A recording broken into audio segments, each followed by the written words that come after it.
OBD de trouble code description technique timing reference signal haute résolution B trop d'impulsion. Qu'est-ce que cela signifie?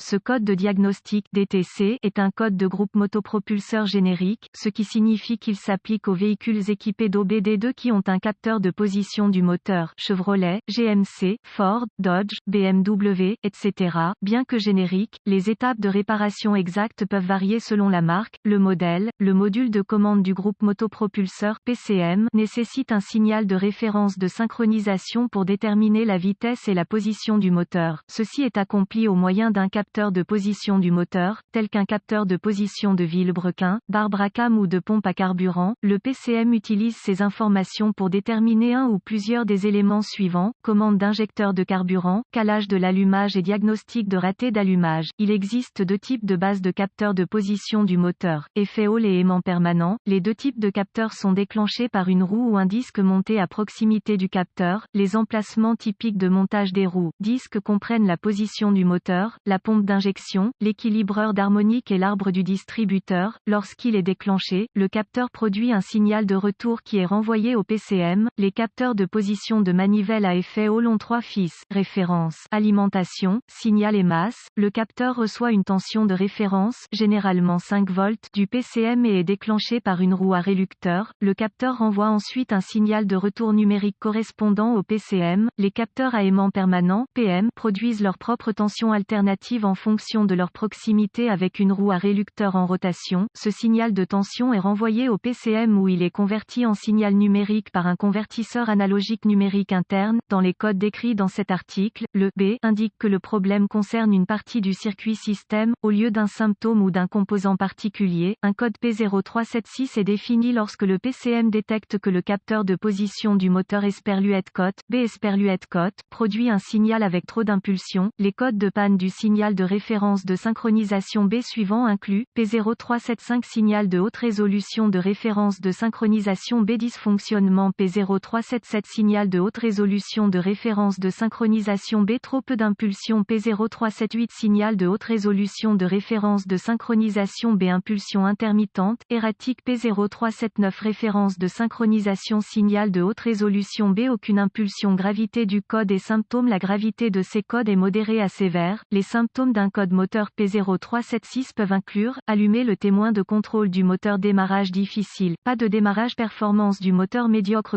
Les causes possibles de ce code P0376 incluent: capteur défectueux, problème de câblage, dommage de la roue du relucteur, huile contaminée. Procédure de diagnostic et de réparation PCM défectueuse. Commencez par inspecter visuellement le capteur de position du moteur et le câblage correspondant, recherchez les connexions desserrées, le câblage endommagé, etc. Si des dommages sont détectés, réparez si nécessaire, effacez le code et voyez s'il revient. Vérifiez également que le moteur ne contient aucune particule métallique susceptible d'affecter le fonctionnement du capteur. Ensuite, vérifiez les bulletins de service technique (BST) concernant le problème. Si rien n'est trouvé, passez au diagnostic étape par étape du système. Ce qui suit est une procédure généralisée, car les tests pour ce code varient selon les véhicules. Pour tester avec précision le système, vous devrez vous référer à l'organigramme de diagnostic du fabricant. Les procédures de test dépendent également du type de capteur trouvé dans votre véhicule. Vérifiez le capteur à effet Hall. Utilisez un multimètre numérique réglé sur des volts CC et un cordon de test de sonde arrière pour vous assurer que le capteur produit une tension de signal. Connectez un fil de mètre au fil de signal du capteur et l'autre à la terre. Demandez à un assistant de faire tourner le moteur en appuyant sur la clé de contact. Ne démarrez pas le moteur. La lecture de tension doit osciller entre 0 V et la tension de référence, si disponible. Vous pouvez également utiliser un oscilloscope pour visualiser les impulsions de signal tout en démarrant le moteur. Capteur à aimant permanent. Commencez par vérifier la résistance interne du capteur. Débranchez le connecteur électrique du capteur et connectez un multimètre numérique réglé en ohms à chacune des bornes du capteur. La résistance doit être d'environ 500 à 1200 ohms.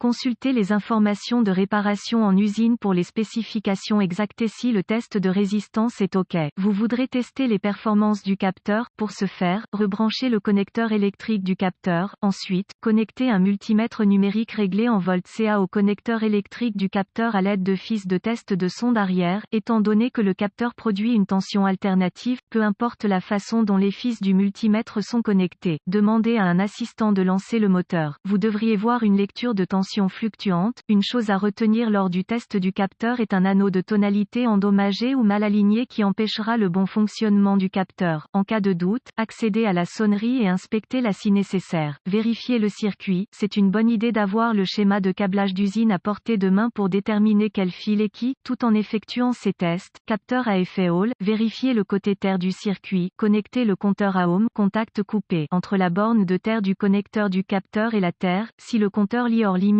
OL, il y a un circuit ouvert sur le côté terre du circuit, qui doit être localisé et réparé. Si le compteur lit une valeur numérique, il y a continuité. Vérifiez le côté tension de référence du circuit. Contact mis. Utilisez un multimètre numérique réglé sur volt pour vérifier la référence du PCM, généralement 5 volts, à l'une des 3 bornes du capteur. Si aucun signal de référence n'est présent, connectez le compteur à ohm, contact coupé, entre la borne de tension de référence sur le capteur et la borne de tension de référence sur le PCM. Si le compteur lit hors limite, OL, il y a un circuit ouvert entre le PCM et le capteur qui devra être localisé et réparé. Si le compteur lit une valeur numérique, il y a continuité. Ensuite, vous voudrez vérifier qu'il y a 5 volts sortant du PCM à la borne de tension de référence. S'il n'y a pas de référence 5 volts du PCM, le PCM est probablement défectueux. Vérifiez le côté signal de retour du circuit. Contact coupé. Utilisez un multimètre numérique réglé en ohms pour vérifier la continuité entre la borne de sortie du capteur de position du moteur et la borne de tension du signal sur le PCM. Si le compteur lit une valeur numérique, il y a continuité. Si le compteur lit hors limite, OL, il y a un circuit ouvert entre le PCM et le capteur qui devra être localisé et réparé. Capteur à aimant permanent. Vérifiez le côté terre du circuit. Connectez le compteur à ohm, contact coupé, entre la borne de terre du connecteur sensor et la terre. Si le compteur lit hors limite, OL, il y a un circuit ouvert sur le côté terre du circuit qui devra être localisé et réparé. Si le compteur lit une valeur numérique, il y a continuité. Vérifiez le côté signal de retour du circuit. Contact coupé. Utilisez un multimètre numérique réglé en ohms pour vérifier la continuité entre la borne de sortie du capteur de position du moteur et la borne de tension du signal sur le PCM. Si le compteur lit une valeur numérique, il y a continuité. Si le compteur lit hors limite, OL, il y a un circuit ouvert entre le PCM et le capteur qui devra être localisé et réparé.